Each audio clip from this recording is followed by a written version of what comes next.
Russia's Klyuchevskoy volcano erupts after massive earthquake, triggering evacuations. Imagine a dramatic scene unfolding in the remote reaches of Russia's Kamchatka peninsula, where the earth shook violently before unleashing a fiery cascade from one of its most formidable peaks. The Klyuchevskoy volcano, the largest active volcano in the northern hemisphere, erupted just hours after a massive 8.8 magnitude earthquake struck off the coast, setting off a chain of events that would affect regions thousands of miles away. This volcanic eruption, which saw lava streaming down the western slopes and explosions lighting up the sky, came as no surprise to scientists who had been monitoring the volcano for weeks. They noted that the crater had been steadily filling with lava, and the mountain had been emitting ash plumes indicating increased activity.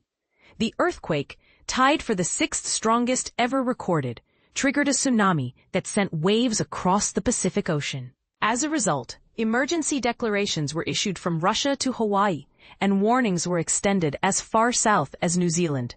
It's a stark reminder of how interconnected our planet is, with geological events in one corner of the world having immediate impacts on distant shores.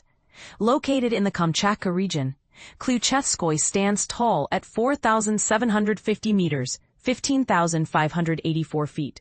Its last eruption took place in 2023, and it sits approximately 280 miles, 450 kilometers north of the regional capital, Petropavlovsk-Kamchatsky.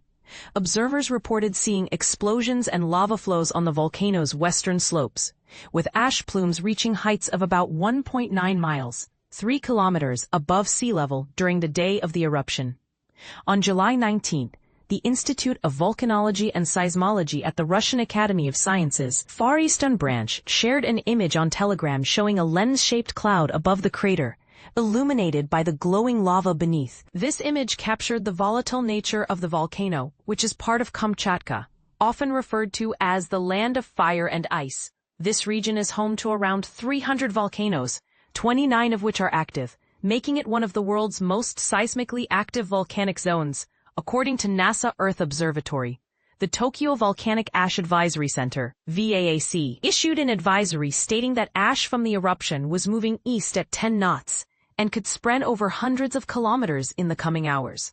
This highlights the potential impact of such eruptions on air travel and local ecosystems. But here's where it gets controversial. How do we balance the need for scientific research and understanding of volcanic activity with the safety of nearby communities? Should more resources be allocated to early warning systems and evacuation plans? Or should efforts focus on harnessing the energy generated by these geological phenomena? And this is the part most people miss. The eruption of Klyuchevskoy is not an isolated incident. It underscores the importance of global cooperation in monitoring seismic and volcanic activities. What steps can international bodies take to better prepare for and mitigate the effects of such natural disasters? In conclusion, the eruption of the Klyuchevskoy volcano serves as a vivid reminder of the dynamic forces at work beneath our feet. It challenges us to consider the broader implications of these events and how they shape our world. What do you think? Should more attention be paid to volcanic research and early warning systems? Tsunami Advisory lifted for Hawaii after 8.7 m earthquake hits Russia. A tsunami advisory for Hawaii has been officially lifted following a significant 8.7 magnitude earthquake that struck off the coast of Russia. Honolulu, Island News. As of 9 a.m. on Wednesday, the Pacific Tsunami Warning Center announced that the Tsunami Advisory for Hawaii has been rescinded. While all road closures have been removed, officials are still advising the public to exercise caution near beaches, harbors, and tidal zones due to the potential for residual currents and fluctuations in sea levels. The tsunami warning for Hawaii was downgraded to an advisory late Tuesday night, after a powerful earthquake occurred in Kamchatka, Russia, on Tuesday afternoon. According to the National Weather Service, this earthquake, measuring 8.7 on the Richter scale, took place off Russia's eastern coast at approximately 1:25 p.m. on July 29, 2025. By 10 p.m., Dr. Chip McCreary, a tsunami expert from the National Oceanic and Atmospheric Administration, indicated that Hawaii had passed the most critical phase of the tsunami threat. emergency officials were poised to officially downgrade the warning. Shortly after 10:40 p.m., the warning was indeed reduced to an advisory by emergency management personnel. Initially, officials reported that a tsunami had been generated, posing a risk of damage to the coastlines of all Hawaiian islands. The National Weather Service emphasized the need for immediate action to safeguard lives and property. If tsunami waves were to reach Hawaii, the earliest expected arrival time for the first wave was projected at 7:10 p.m. for Hanalei, Kauai, and 7:17 p.m. for the rest of the state on Tuesday, according to NWS reports. For those caught in traffic on coastal roads, it is advised to evacuate on foot or move to higher ground, at least 100 feet above sea level or 2 miles inland. Alternatively, individuals can seek refuge vertically by moving to the 4th floor or higher of a tall building. City and County of Honolulu Mayor Rick Blangiardi announced that tsunami sirens would sound at 4:10 p.m., 5:10 p.m., and 6:10 p.m. In response to the situation, Governor Josh Green has signed an emergency proclamation, and another update from emergency officials is anticipated by 11 p.m. As stated by Governor Green during a press conference on Tuesday night, evacuation information available shelters. The public is strongly encouraged to evacuate the affected areas as soon as possible. Any location outside the designated evacuation zone is deemed safe. If feasible, individuals should consider evacuating to the home of a family member or friend who resides outside the evacuation zone. For a visual representation of the evacuation zones, you can refer to the Oahu Department of Emergency Management's website. If you find yourselves within an evacuation zone, it is crucial to take your go bag and evacuate beyond the red tsunami zone, or move vertically to at least the 4th floor of a building that is at least 10 stories tall. You can also check the designated tsunami refuge areas online.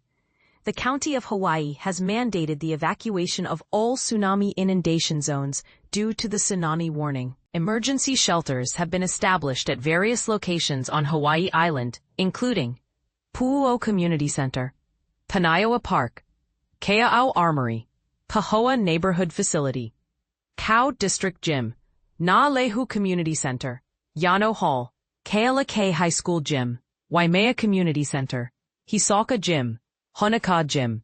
Kauai County has opened several refuge areas for evacuees, including Kapa'a High School, Kapa'a Middle School, Ela Elementary School, Kaloa Library, Kauai Community College, Kalaheo Neighborhood Center, Kilauea Elementary School. Maui County has also set up multiple shelters across the island for public refuge.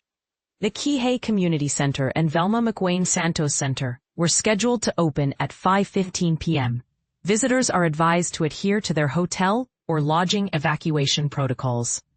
Evacuation sites on Maui include Molokai High School, Kihei Community Center, Velma McWayne Santos Center, Lahaina Luna High School, Hana High School, Hannibal Tavares Pukalani Community Center. For those bringing pets, please ensure you have a kennel, along with food and water for your animal. Traffic advisories. Oahu. To alleviate traffic congestion, the following emergency access routes on the Waianae coast will be open. Helulua Bypass, between Helulua Street and Lualualei Naval Road. Pakea Road Extension Bypass, between Hakima Road and Lualualei Naval Road. Pakeke Street Bypass, between Kaihuhulu Street and Hakimo Road, Kauai. As of 7 p.m., the following bridges have been closed to all traffic. Kaumalii Highway at Fort Elizabeth, Russian Fort. Kaumalii Highway west of Lele Road Junction. Kaumalii Highway and Wailo Road Junction. Traffic roundabout, Poipu Road. Ala Kinoiki Road and Weliweli Road Junction. Nawiliwili Road and Lala Road Junction. Rice Street and McCoy Street Junction. Kuhio Highway and Kapule Highway Junction. Kuhio Highway and Kamale Road Junction. Kuhio Highway and Hanalei Plantation Road Junction. As of 3:50 p.m., the Kauai Police Department has halted westbound traffic across Hanalei Bridge, while eastbound traffic remains open for evacuation. Officials are advising the public to avoid road travel whenever possible. According to the Hawaii Department of Transportation, HDOT, the public is requested to steer clear of Hanalei to facilitate evacuations, and Wailua Bridge will remain open. Maui. Officials have reported heavy congestion on the Maui Veterans Highway, urging the public to utilize Cane Hall Road toward Hansen and Palehu Road to reach Kula. The road above McKenna Golf Course is also accessible for those heading to Ulupalakua.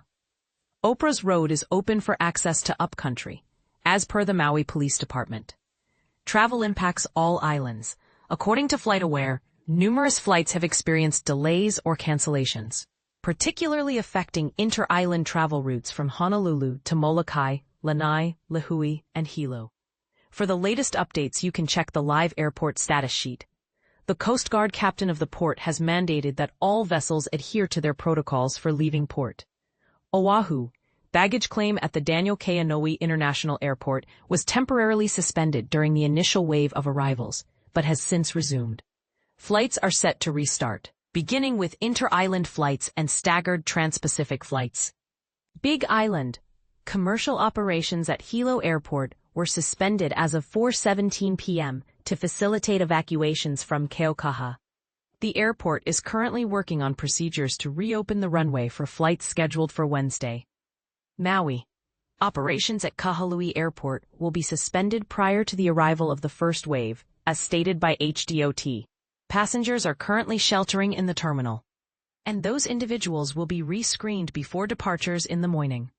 Understanding tsunami alerts. A tsunami consists of a series of long ocean waves, with each individual wave crest lasting anywhere from 5 to 15 minutes or even longer, potentially flooding coastal regions extensively. The danger can persist for many hours after the initial wave, as subsequent waves may follow. It's important to note that tsunami wave heights are unpredictable, and the first wave may not necessarily be the largest.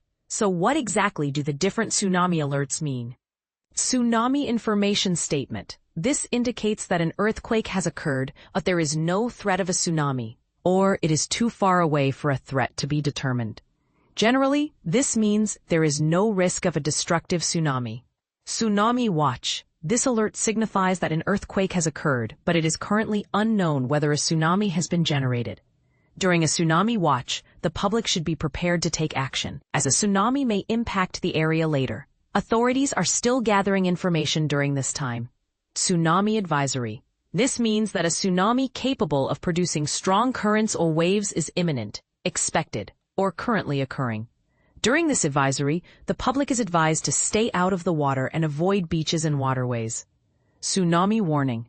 This alert indicates that a tsunami with the potential for widespread inundation is imminent, expected, or currently occurring. During a tsunami warning, the public should move to higher ground or inland immediately. For further details on understanding the various tsunami alerts, you can click here. This story will be updated as more information becomes available. The latest. A tsunami has impacted coastal regions of Russia's Kuril Islands and Japan's northern island of Hokkaido, following a powerful 8.8 magnitude earthquake off the coast of Russia early Wednesday. Tsunami warning sirens were activated in Honolulu, urging residents to seek higher ground. The first tsunami wave reached the coastal area of Severokurilsk, the main settlement on Russia's Kuril Islands, as reported by local governor Valery Limarenko. The Pacific Tsunami Warning Center has indicated that waves of 1 to 3 meters above tide level could affect some coastal areas of Hawaii, Chile, Japan, and the Solomon Islands, while waves exceeding 3 meters are possible along certain coastal regions of Russia and Ecuador.